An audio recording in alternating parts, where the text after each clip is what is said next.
Shalom, shalom, manishma, manyanim, mayesh, hakol beseder, eise yofi. Saludos, saludos y bendiciones a todos los que nos están viendo, a nuestro amable público en Perú, en Chile, en Colombia, en Venezuela, en Argentina, en Guatemala, en El Salvador, en Ecuador, en Nicaragua, en Costa Rica, en Albania, en República Dominicana, en Bolivia, en Uruguay. El Señor esté bendiciéndolos, la bendición de Dios los persiga y los alcance en el nombre de Jesucristo, porque el Señor tiene pensamientos de bien para todos ustedes. Al público mexicano, gracias por el músculo mexicano, por supuesto a la comunidad en la Unión Americana. God bless America, God bless America, en Wisconsin, en California, en Texas, en Florida. Y bueno, tenemos público que nos está viendo también en España. Saludos, saludos en España, en Italia, la bellísima Italia.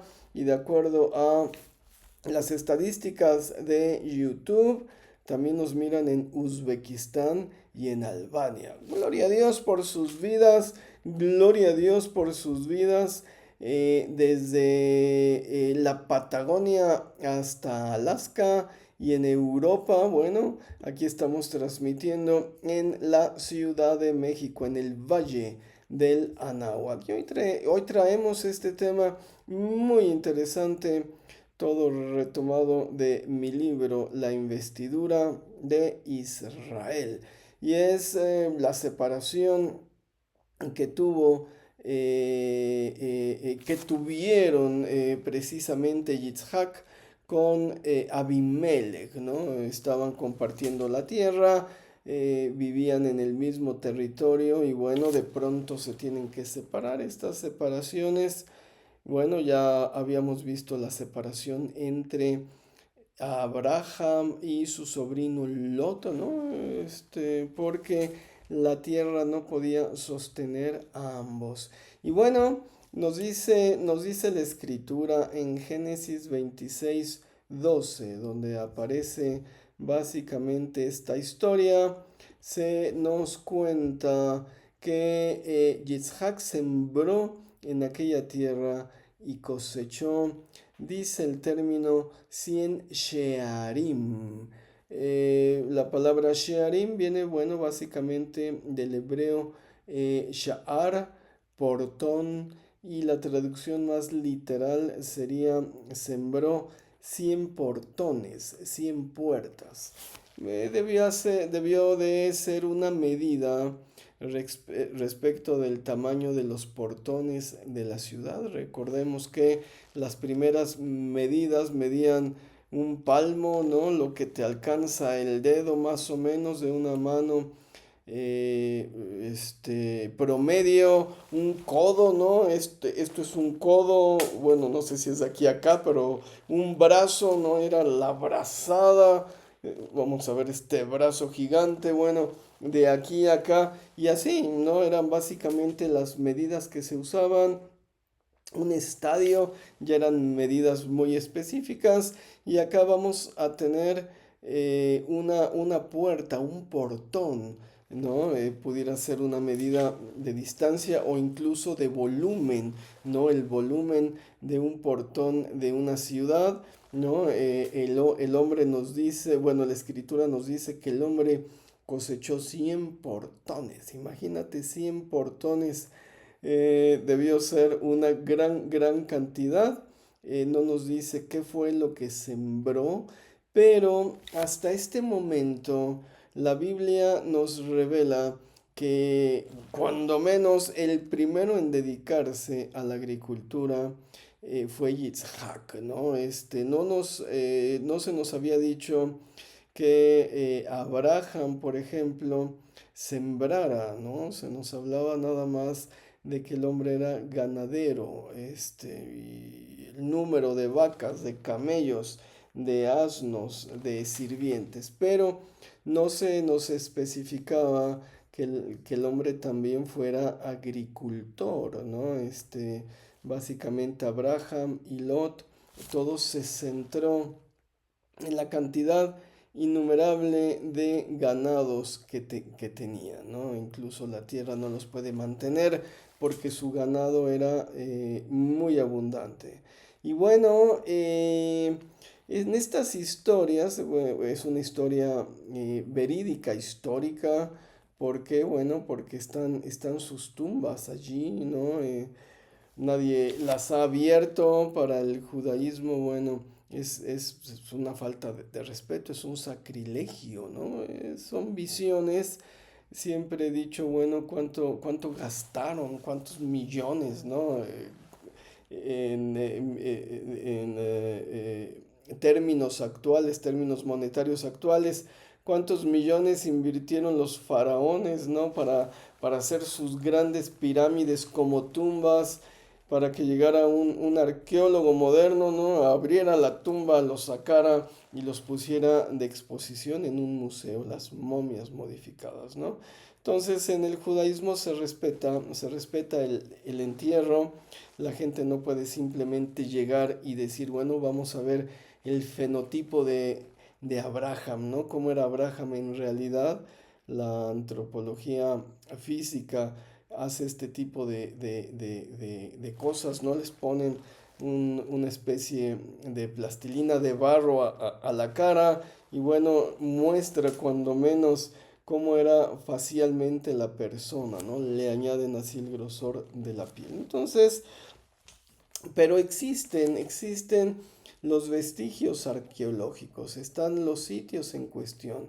No obstante, la historia o estas historias, a pesar de ser verídicas, también pueden tener un simbolismo mayor. Dijimos que la Akedah, ¿no? El sacrificio de Yitzhak, cuando Abraham lo iba a sacrificar, representaba la transición entre sacrificios animales y sacrificios humanos, ¿no? Pudiera ser una representación universal de cómo el ser humano o ciertas sociedades dejaron de practicar sacrificios humanos. Y en este caso, también pudiera ser una representación universal del nomadismo al sedentarismo. Con Yitzhak y con Jacob también. Jacob intenta ya sentar cabeza y bueno, sus hijos van y cometen un asesinato y bueno, tiene que salir de la región, ¿no? Entonces, un asesinato masivo, un genocidio, ¿no? Cometen los hijos y el hombre tiene que salir de la región ya cuando estaba sentando cabeza en un sitio. Creo que lo vemos más adelante en este mismo libro o en el siguiente, bueno, quién sabe.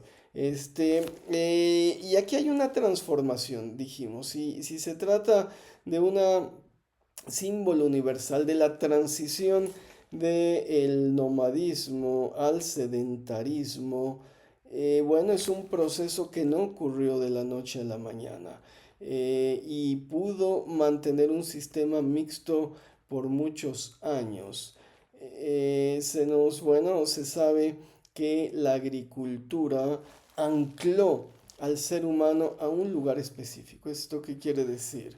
Que cuando te dedicas a ser agricultor no puedes andar recorriendo diferentes regiones, tienes que esperar el tiempo en el que siembras, ¿no? Cuidas lo que sembraste y cosechas el fruto, cuando menos 3 o 4 meses. Entonces, un sistema mixto pudo funcionar en un principio sembrando en la tierra y luego tomo mi ganado y me voy a otro lugar. Bueno, siembro en la tierra, cosecho, me voy a otro lugar, en ese otro lugar también siembro, cosecho y regreso al sitio anterior o me voy a diferentes sitios, ¿no? Pudo existir o pudo darse un sistema mixto de agricultura de agricultura, ganadería y con movilidad.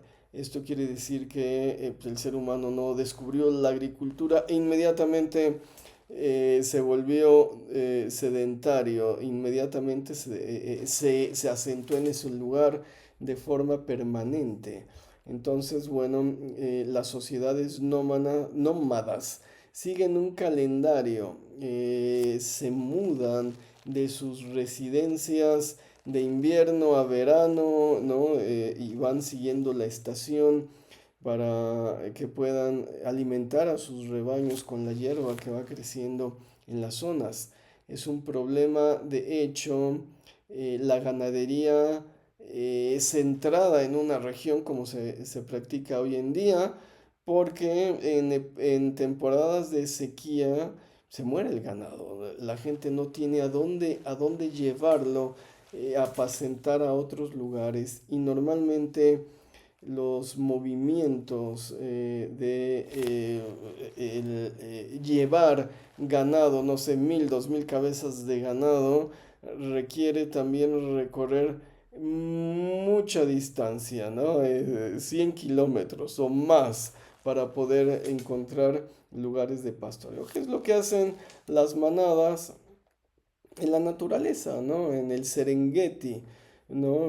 Nunca he estado en el Serengeti, pero ¿no? Los documentales muestran cómo los animales se mueven de un lugar a otro. Y lo mismo debió ocurrir con las sociedades nómadas, con las sociedades beduinas, a pesar de que ya estaban semi-anclados con la agricultura, ¿no? Entonces, bueno, es interesante cómo podríamos decir que el sedentarismo empezó a alargarse por periodos en los que la cosecha estaba lista, ¿no? Llego con mis ganados y de una vez siembro, ¿no? Hay que sacarle provecho a la tierra, pero tengo que esperarme en el sitio en cuestión hasta la cosecha, y después de la cosecha me voy hasta otro lugar. ¿No? Y finalmente también el problema de los recursos que se agotaban, ¿no? Para sostener el ganado, y tú anclado a la agricultura debió de ser algo difícil. Hemos dicho que el ganado genera un impacto ecológico fuerte en la desertificación de la zona donde pasta, porque arranca la raíz, no solamente come el pastito de arriba, ojalá fuera como las máquinas para cortar pasto, ¿no? Que nada más dejan el pasto por encima, sino que el ganado arranca la raíz y desertifica la zona. Entonces, bueno, si se trató básicamente de una universalización, si esto es un símbolo de cómo empezó la transición entre nomadismo y sedentarismo, en esta narrativa, en esta historia, se puede recalcar ese anclaje de las sociedades humanas a la agricultura, ¿no? Que fue como sucedió, como sucedió. Entonces, bueno, y lo más interesante, que pues no es algo que se discute en las aulas, que pudo existir un sistema mixto. Soy ganadero, me muevo, ¿no? Pero por temporada siembro la tierra. Entonces esto nos habla también de cómo el ser humano ha ido evolucionando o adaptándose en un proceso de escalada, que no ha sido como inmediato, sino le ha tomado, ¿no? Le ha tomado tiempo atravesar por estos periodos. Hemos dicho que, bueno, ya había ciudades imperiales, ciudades señoriales, conviviendo con grupos nómadas, con sociedades mucho más retrasadas en términos de infraestructura, en términos de recursos hidráulicos, por ejemplo, ¿no? Y hasta la fecha hay grupos de beduinos en Israel y en muchas partes que siguen conviviendo con las sociedades modernas, ¿no? Es increíble cómo estas personas sobreviven en medios tan inhóspitos y tan hostiles. Pero es un sistema mixto.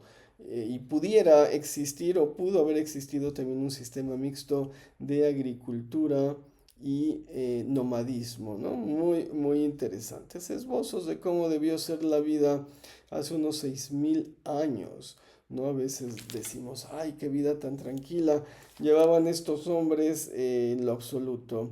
Era algo bastante complicado y bastante complejo, ¿no? Las pequeñas comunidades que giraban alrededor de una ciudad señorial y que compartían, ¿no? Su territorio con grupos pastoriles nómadas. Esto es más o menos lo que estaba sucediendo con Yitzhak cuando se fue a la ciudad señorial de Gerar, me parece que es Gerar la ciudad, y bueno, estaba ahí conviviendo o compartiendo el mismo espacio de una ciudad señorial con su ganado y además con agricultura, ¿no? Cosechó 100 shearim, 100 portones, ¿no? Y bueno, nos dice la escritura que el hombre Vayigdal, no es un Vayigdol, se engrandeció.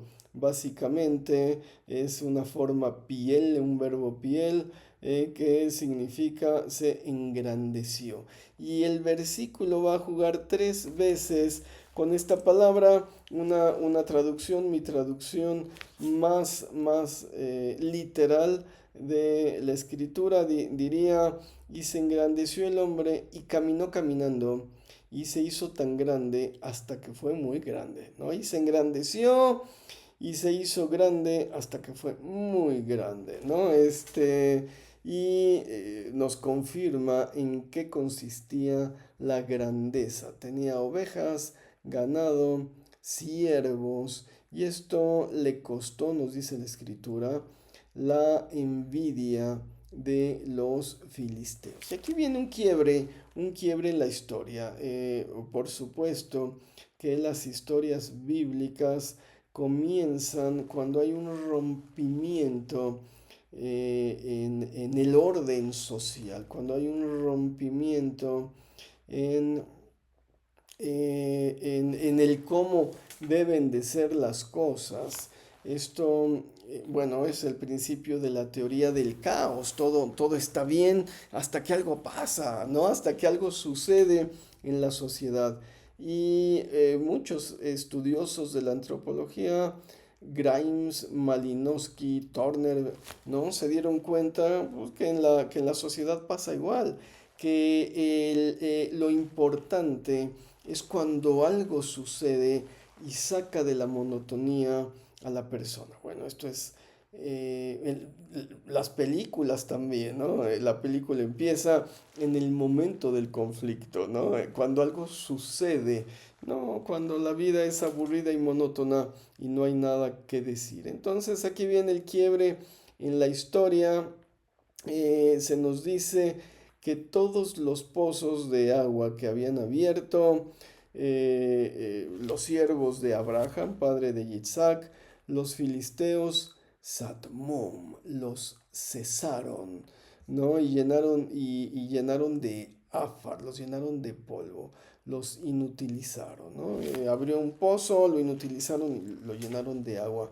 Término Satmum, los cesaron, dejó el pozo de cumplir la función para la que servía. Y más adelante nos va a decir, porque, bueno, nos está diciendo porque se llenaron de envidia, ¿no? Porque les dio envidia que el hombre prosperara tanto.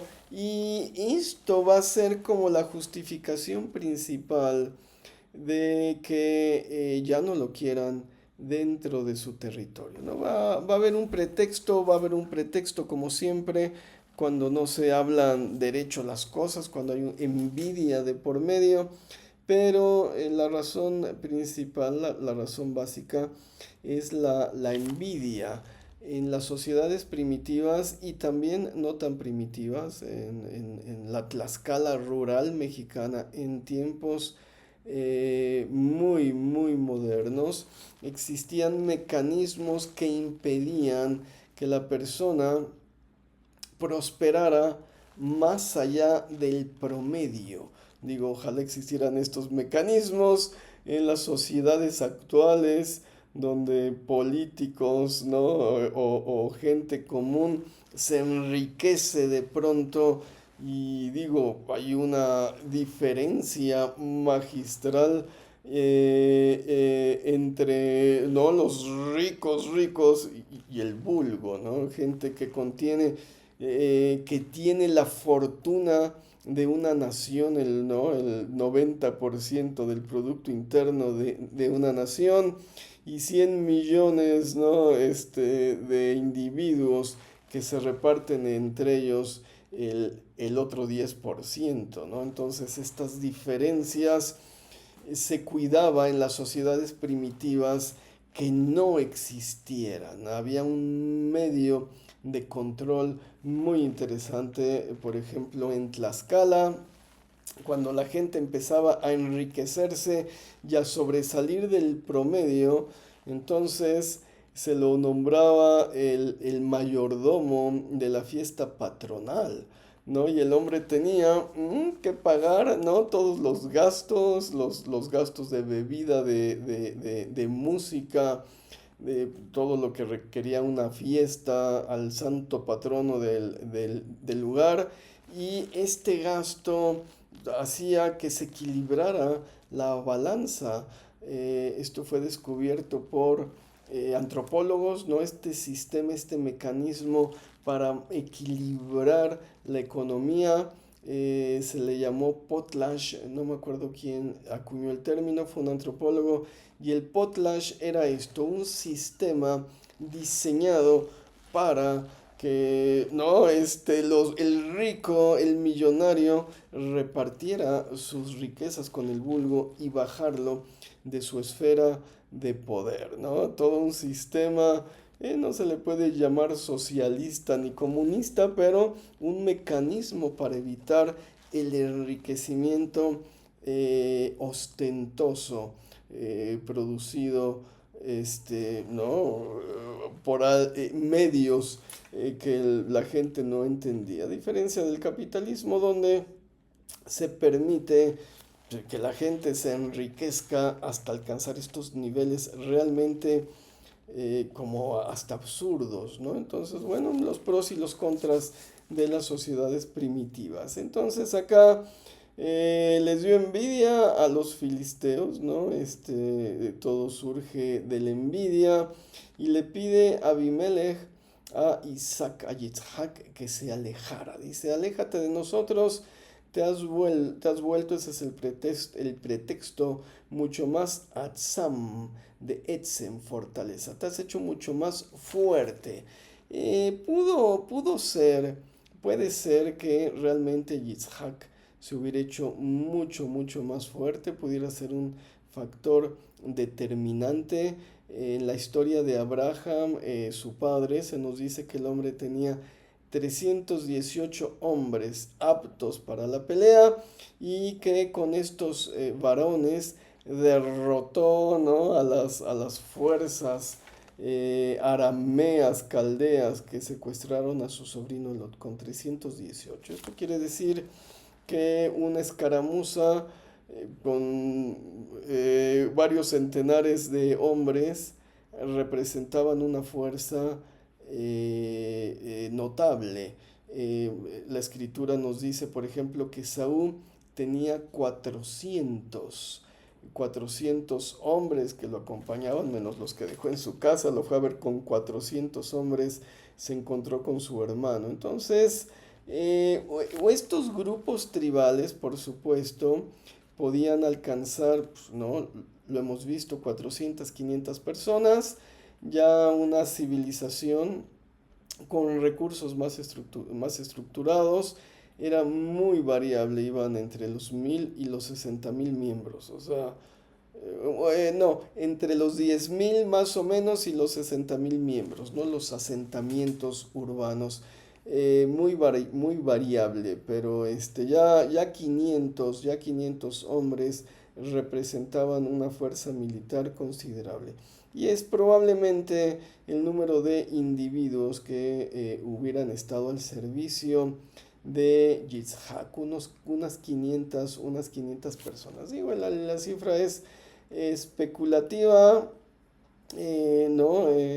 Un asentamiento humano pequeño, ¿no? Digamos de 5.000 personas, pudiéramos especular que tenía Abimelech. Se hubiera visto como, ay, con 500 hombres, con 500 soldados, sí nos puedes hacer bastante daño. Los hijos de Israel, siendo 12, atacaron a un asentamiento humano. Bueno, no sé si los 12, ¿no? Yosef era muy pequeño, Benjamín también, pero y con eso mataron, pasaron a filo de espada a todos los varones de un asentamiento, de una población, es decir, 500 personas podrían representar un verdadero peligro para Gerar y para Abimelech. No, quizás el hombre estaba exagerando el poder militar de Yitzhak y realmente el problema era la desertificación del entorno. Y se nos dice que bueno, Isaac se fue hacia otro sitio que se llama Nahal Gerar. Nahal Gerar, hacia el torrente de Gerar, y pudiera tratarse del actual río Beersheba. Esto quiere decir que se alejó unos 25 kilómetros de Gerar. Él estaba sentado en Gerar y se fue a Nahal Gerar, de unos 25 kilómetros. 25 kilómetros, bueno, nos parecería una distancia corta, pero pues, digo, en el México colonial, 25 kilómetros de diferencia separaban un pueblo de otro, ¿no? Y con mucha distancia, con mucha separación. Había un pueblo que fue eh, absorbido por la mancha urbana, el pueblo de Santa Isabel Tola, ¿no? Cuando yo le digo el pueblo de Santa Isabel Tola, los vecinos se ríen. Es una colonia, es una colonia. Bueno, ahora es una colonia. Antes era un pueblo y estaba a 4 kilómetros, bueno, está a 4 kilómetros de donde nosotros residimos. Entonces, bueno, 25 kilómetros era una distancia considerable. Y el nombre bíblico, por supuesto, que presupone una influencia o una esfera de influencia en una zona que era parte de los filisteos de Abimelech. Esto quiere decir que la ciudad señorial era Gerar y todavía 25 kilómetros a la distancia ejercía esta influencia como para nombrar el río Nahal Gerar, como para nombrar el lugar Nahal Gerar. Entonces, bueno, muy probablemente el sitio seguía bajo la influencia de Abimelech, bajo su cobijo. Yitzhak no quiso ir demasiado lejos porque en las demás regiones de Canaán había hambruna. Recordemos que este hombre fue a refugiarse cerca de Abimelech por la hambruna imperante en la región. Entonces, bueno, podemos concluir que había una estructura mixta entre las comunidades sedentarias y las comunidades nómadas, y que incluso el nomadismo anclado a la agricultura, como vemos que Isaac sembró, no fue un proceso inmediato, sino que llevó su tiempo, llevó su tiempo una transición en el que la comunidad practicaba tanto la agricultura y seguía siendo nómada al mismo tiempo, ¿no? Si cosechó